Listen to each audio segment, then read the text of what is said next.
안녕하십니까. 산업위생을 강의하는 최윤정입니다. 자, 이번 시간은 산업위생관리 산업기사 2019년 제3회 기출문제 함께 풀어보도록 하겠습니다.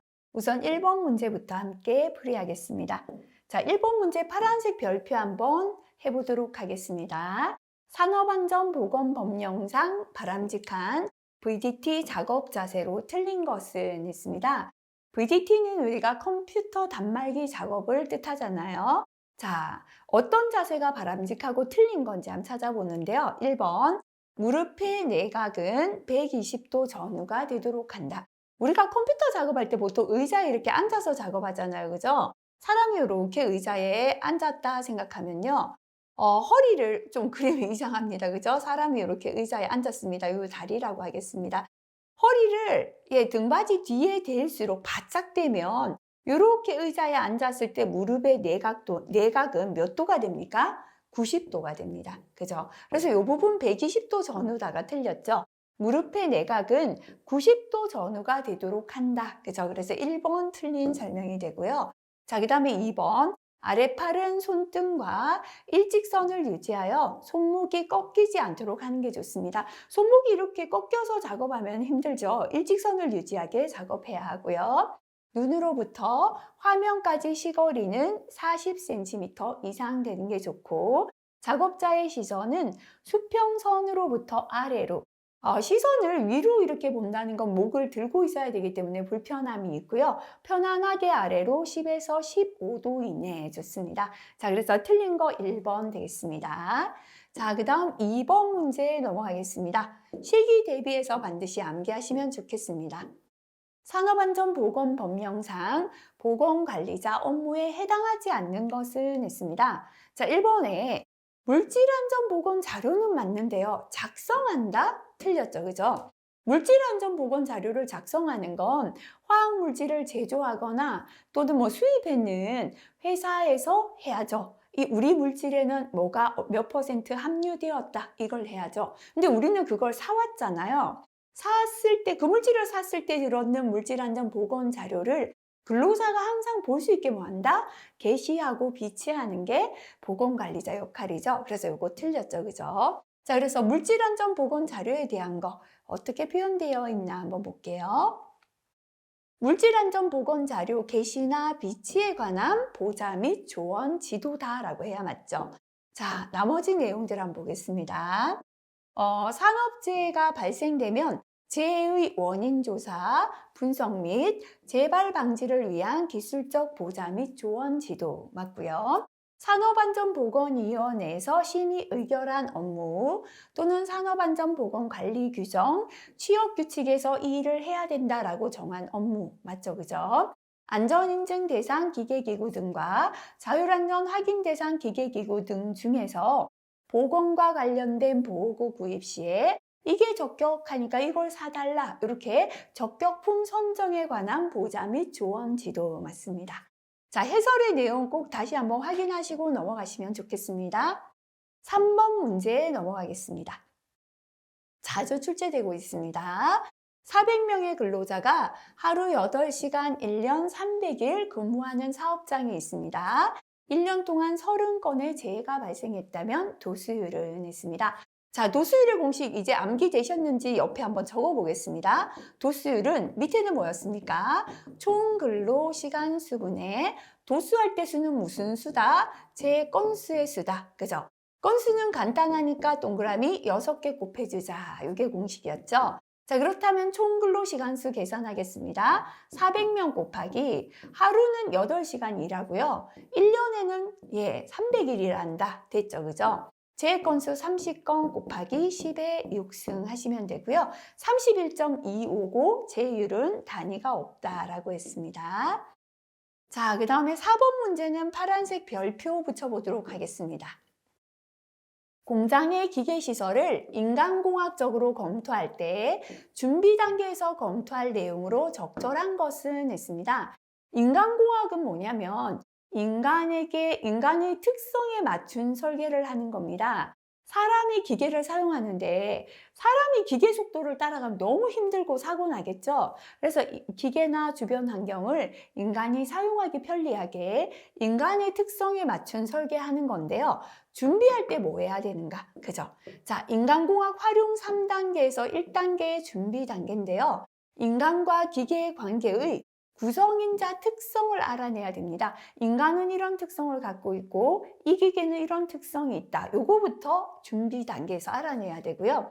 그 다음 인간과 기계가 맡은 역할과 인간과 기계가 어떠한 상태에서 조작할 것인지를 알아내는 단계입니다. 2단계 선택 단계는 각 작업을 수행하는 데 필요한 직종 간의 연결성을 고려하는 것이고요. 공장 설계에 있어서 기능적인 특성, 제한점을 고려합니다. 3단계는 검토 단계인데요. 인간-기계 관계 전반에 걸친 상황을 실험적으로 검토해보고 인간공학적으로 기계 관계의 비합리적인 면을 수정, 보완하는 단계 되겠습니다. 자, 그럼 여기서 준비 단계에서 해야 될 것은 뭐라고 했나요? 인간과 기계의 구성인자의 특성을 명확히 알아낸다. 답은 2번 되겠습니다. 자, 5번 문제 그죠? 자주 나옵니다. 빨간색 별표 붙이겠습니다. 산업안전보건법령상 작업환경 측정에서 소음의 측정 단위는 했습니다. 소음은 데시벨 A 단위죠. 그죠? 답은 2번 되겠습니다. 자, 그 다음에 6번은 실기까지 중요하죠. 그죠? 반드시 암기하시기 바라겠습니다. 산업안전보건법령상 쾌적한 사무실 공기를 유지하기 위해서 관리해야 할 사무실 오염물질에 해당하지 않는 것. 그죠? 이산화질소, 이질 그랬죠? 이질 01 이렇게 암기했잖아요. 그죠? 포름알데히드, 그죠? 포름알100 했죠. 그죠?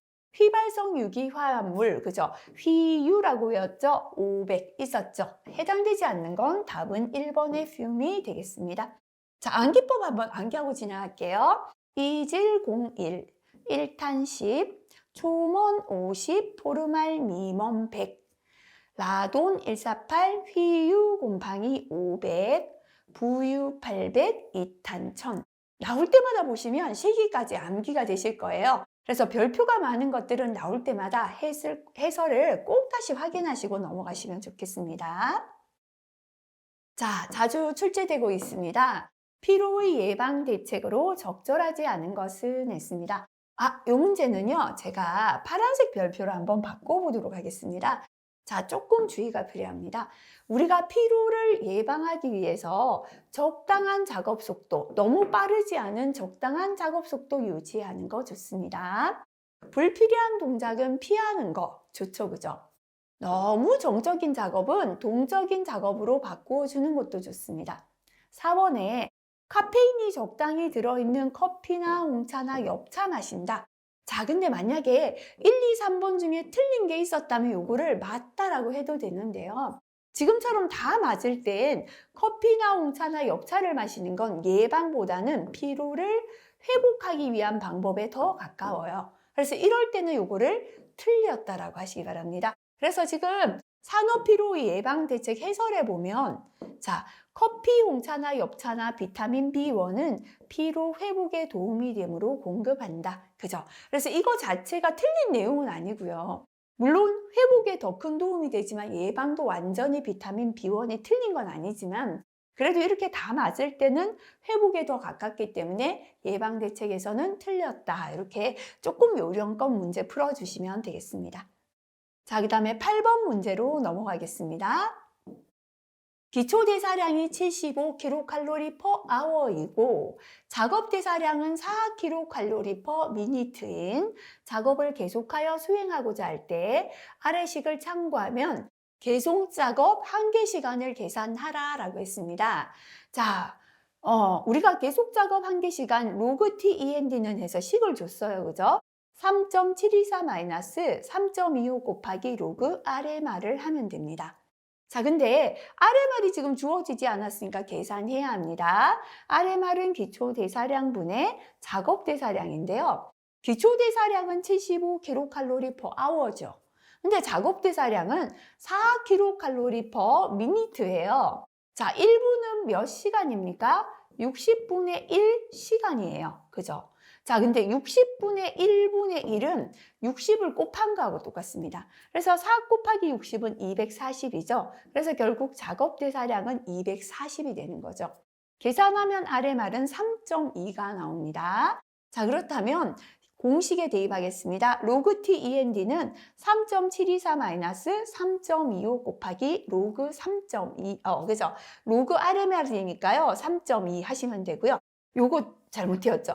계산했는 값은 얼마가 나오냐면 123.23이 나옵니다. 120.23이 나오네요. 120. 네, 요거 계산하시고요. 요거를 계산하시면 지금 보면 뭐가 잘못됐냐면 이게 잘못된 건 TEND가 계속 작업 한계 시간이에요. 현재 로그 TEND 대입을 했잖아요. 그죠? 그러면 우리가 TEND는 해서 계산을 해줘야죠. TEND에서 로그를 없애면 뒤에 나온 값은 10의 지수가 되는데요. 이걸 계산하시면 2.08이 나오는 건 맞네요. 그럼 요거는 10의 2.08이 됩니다. 요거를 계산하니까요. 120.23이 나와요. 120.23. 근데 여기에서 로그 TEND에서 시간은 요게 뭐냐면 미니트, 분 단위가 됩니다. 근데 현재는 몇 시간인가로 나왔다, 그죠? 그래서 120.23을 나누기 60 해야 시간이 되겠죠, 그죠? 약 2시간이 답이 되겠습니다. 그래서 이 부분 해설에 이렇게 계산해 버린 거 2.08은 hour가 아니고요. 요 계산한 값이 2.08이고 TEND를 계산해야 됩니다, 그죠? 그래서 요거 참고로 적어주시기 바랍니다. TEND는 10에 뭐가 된다? 2.08이 됩니다. 계산하면 120.23이 되고요. 요거는 120.23 미니트이기 때문에 120.23 나누기 60에서 2시간이다. 이렇게 답을 찾으시면 되겠습니다. 자, 그 다음 넘어가겠습니다. 다음 문제 파란색 별표 한번 붙일게요. 9번 문제입니다. NIOSH에서 정한 중량물 취급 작업 권고치 AL에 영향을 가장 많이 주는 요인은 했습니다. 자, 우리가 AL의 관계식을 보면요. AL은 H죠. 대상물체 수평거리, V죠. 대상물체 수직거리, D는 대상물체 이동거리, F다, 그죠? 중량물을 취급 작업의 빈도. 이 중에서 가장 큰 영향을 주는 건 F가 됩니다. 다시 말하면 중량물 취급 작업을 몇 번이나 반복하는가, 빈도가 가장 큰 영향을 준다. 그죠? 요건 다시 한번 체크하시면 좋겠습니다. 네. 그 다음 10번 문제는 별표 3개, 실기 대비해서 꼭 암기하시기 바랍니다. 물질에 관한 생물학적 노출 지수를 측정하려고 합니다. 반감기가 5시간을 넘어서 주중에 축적될 수 있는 물질로 주말 작업이 종료되고 시료 채취하는 것은 했습니다. 자, 보면요. 작업 종료 시, 당일 작업 종료다, 그죠? 근데 요거 트리클로로에틸렌은 주말 작업이 종료되고 채취한다, 그죠? 그래서 여기서 답은 바로 4번이 되겠습니다.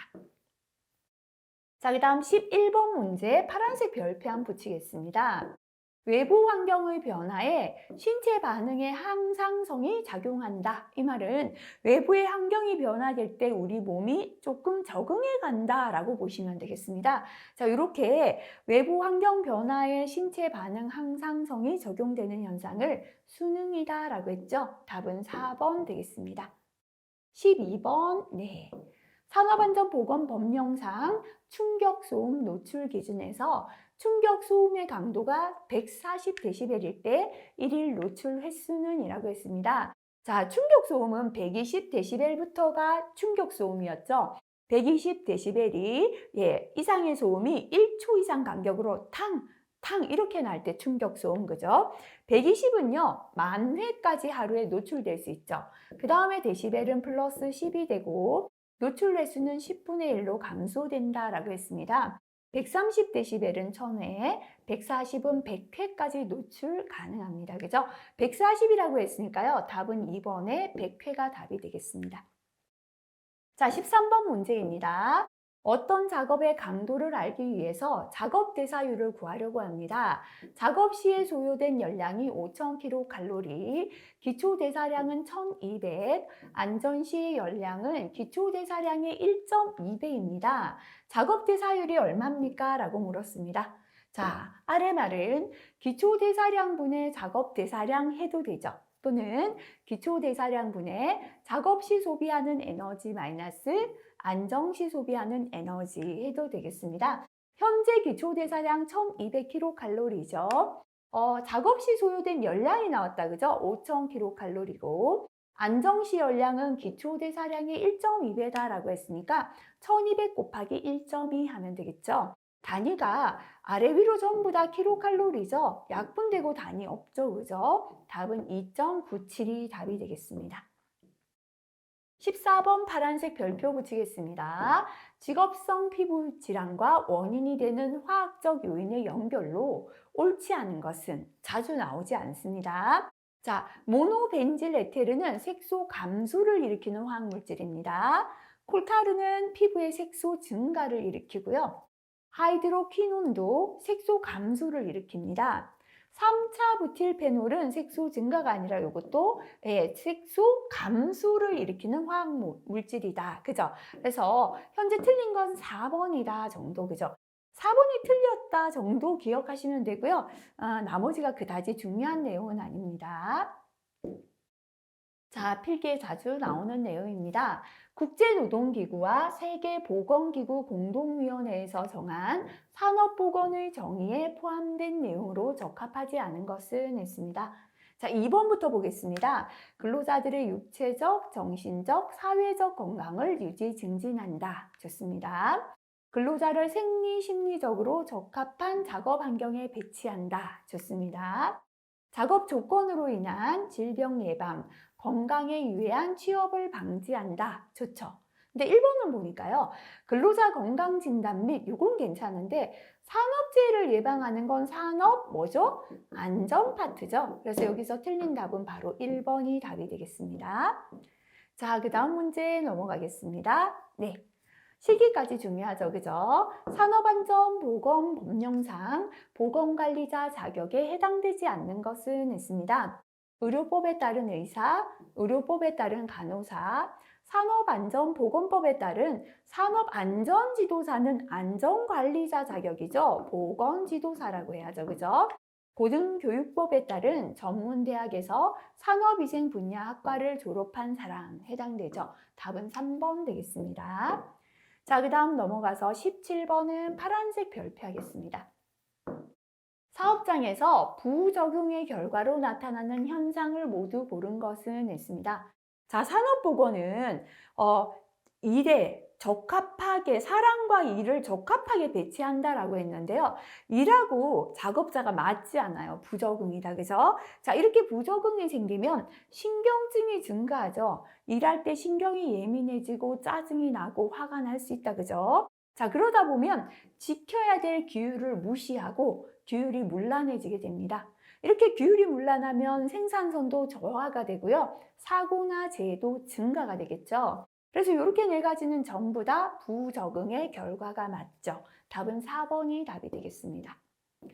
자, 그 다음 18번은 실기에도 단골로 잘 나오죠. 그죠? 별표 3개짜리입니다.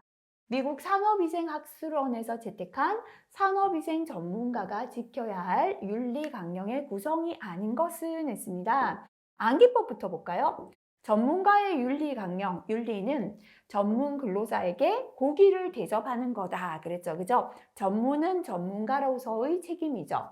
근로자는 근로자에 대한 책임, 고기는 고객과 기업주에 대한 책임, 대접은 일반 대중에 대한 책임이었죠. 그죠?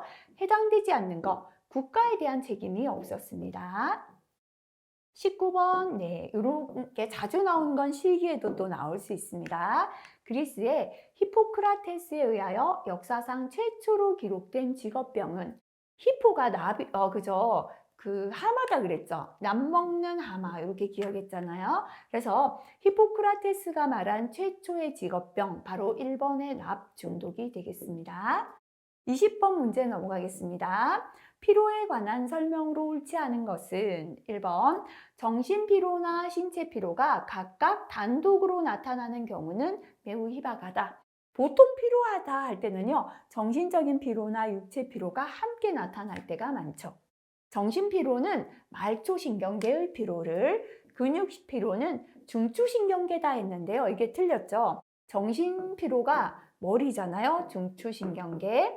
근육은 바로 손, 발, 끝이잖아요. 그죠? 그래서 이게 바로 말초신경계 피로가 되죠. 그죠? 2번 틀렸습니다.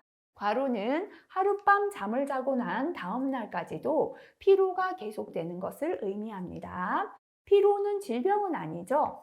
가역적인 생체 반응, 돌아갈 수 있는 반응이고요. 단지 건강장애에 대한 경고적인 반응이다. 그죠? 틀린 설명 바로 2번 되겠습니다. 자, 두 번째 과목 21번 문제 넘어가겠습니다. 유사노출 그룹을 분류하는 단계가 바르게 표시된 것은 했습니다. 제일 큰 건 조직이죠. 조직을 쪼개면 작업하는 공정이 있죠.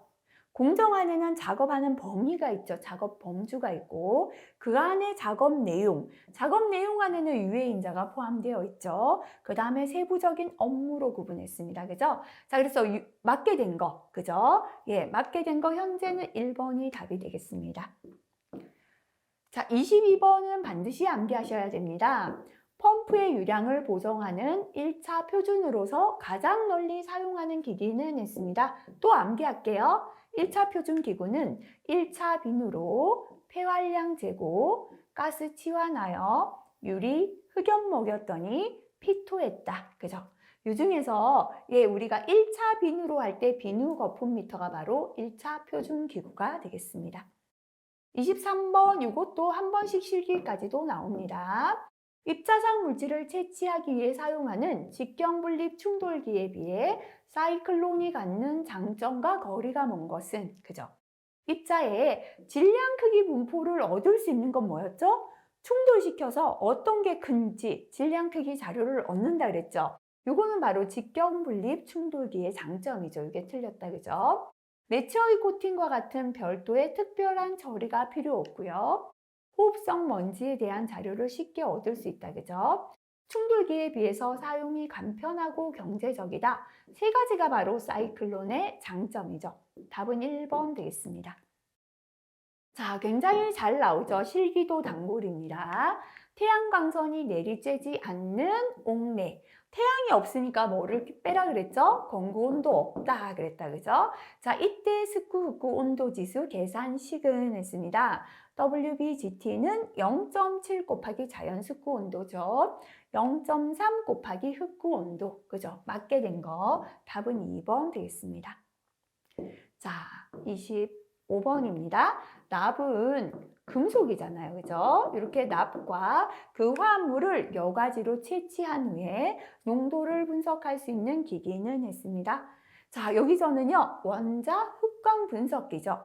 금속이 어떤 빛을 어떻게 흡수하는지를 가지고 분석을 했다. 그죠? 그래서 원자 흑광 분석기는 시험용의 쭉, 납 등 금속 원소의 농도를 측정하는 데 사용되었죠.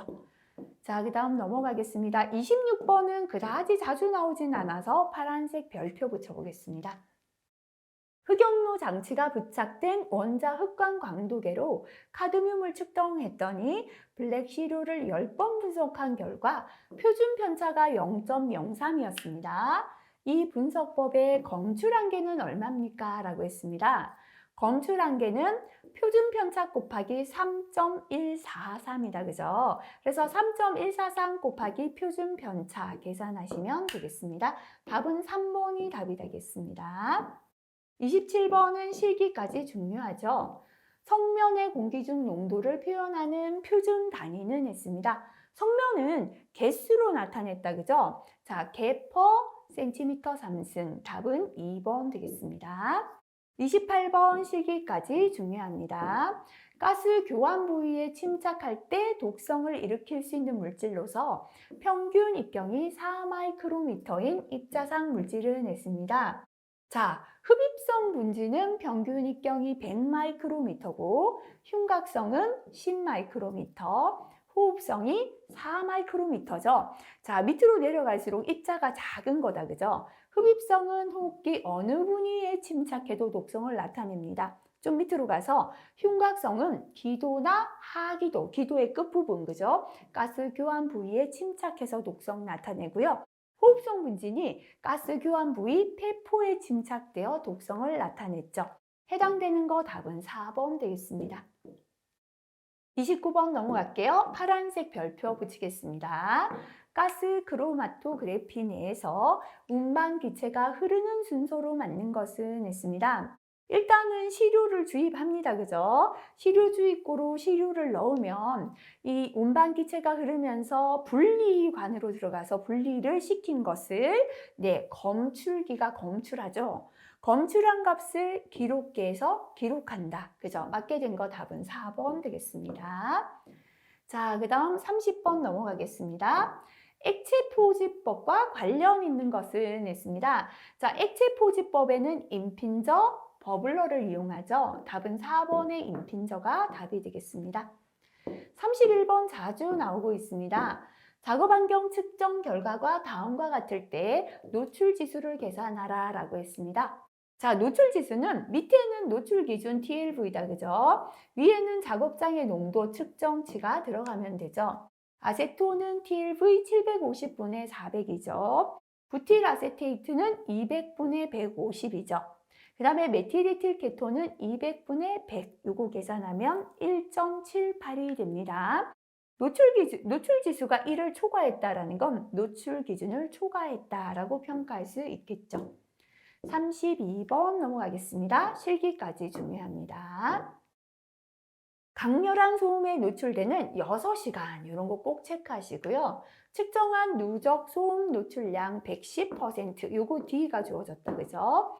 근로자는 평균적으로 몇 데시벨 소음에 노출된 것입니까? 평균 소음을 계산하라. 다시 말하면 시간가중 평균 소음 수준 TWA를 계산하시오라는 거죠. 그죠? 자, TWA는요, 공식 떠올려 보시고요. 16.61 곱하기 로그에, 자, 우리가 100분의였는데 이 100은 12.5 곱하기 노출 시간을 뜻해요. 보통은 작업 시간 8시간이죠. 요걸 곱해서 100입니다. 하지만 지금처럼 6시간이다 라고 나오면 요거 주의하셔야 돼요. 그죠? 12.5 곱하기 8시간 아니니까 6분의 노출 시간분의 D죠. 그죠? 110 요거를 계산해 주시면 되죠. 플러스 90이죠. 그래서 이렇게 계산하시게 되면 답은 92.76 데시벨이 답이 되겠습니다. 자, 그 다음 33번 중요합니다. 자주 나오죠. 작업장의 일산화탄소 농도가 14.9 ppm입니다. 이 공기 1m 삼승 중에 일산화탄소는 약 몇 미리그램입니까? 다시 말하면 1m 삼승 중에 몇 미리그램입니까? 이거는 미리그램 퍼 미터의 삼승을 계산하라 라는 문제하고 똑같다. 요거 그죠? 주의하시면 되는데요. 또 주의할 게 0도시 1기압이다. 자, 0도시 1기압에서 기체 1몰의 부피는 22.4리터였습니다. 그죠? 21도시 1기압일 때는 얼마였죠? 24.1리터. 25도시 1기압에서는 24.45리터였죠. 이렇게 세 가지, 그죠? 기억하시기 바랍니다. 자, 그러면 미리그램 퍼 미터의 삼승 많이 나왔잖아요. 현재 0도시 1기압에서 22.4분의 ppm 곱하기, 그죠? ppm은 14.9인데요. 분자량 해야 되는데 일산화탄소 분자량 주어지지 않았으니까 계산할게요. 일산화탄소 CO잖아요. 탄소의 원자량 12 더하기 산소의 원자량 16 하면 28g이 바로 분자량이 되겠습니다. 이렇게 계산하시면 답은 18.63 mg per 미터의 삼승이 답이 되겠습니다. 자, 34번 자주 나옵니다. 그죠? MC 막 여과지에 관한 설명으로 틀린 것은 했습니다. 자, MC 막 여과지는 수분을 흡수하지 않는다 틀렸죠? 중량 분석에 잘 적용된다. 자, MC 중석은 수분을 흡수해서 중량 분석 못한다 그랬죠? 그래서 이거 틀렸잖아요. 그죠? MC 막여가지는 산에 쉽게 용해된다. 맞죠? 입자상 물질 중에 금속을 채취해서 원자흡광법으로 분석하는 데 적절하다. 맞고요. 시료가 여과지의 표면이나 표면 가까운 곳에 침착되므로 중석할 때 중금속과 성면, 맞죠? 그죠? 현미경 분석을 위한 시료 채취에 이용된다. 맞습니다. 틀린 거는 1번이 답이 되겠죠? 자, 자주 나오죠. 그죠? 하루 11시간 일할 때 톨루엔의 TLV는 100ppm입니다. 노출 기준을 브리프 스칼라 보정 방법을 이용하여 보정하라 라고 했습니다.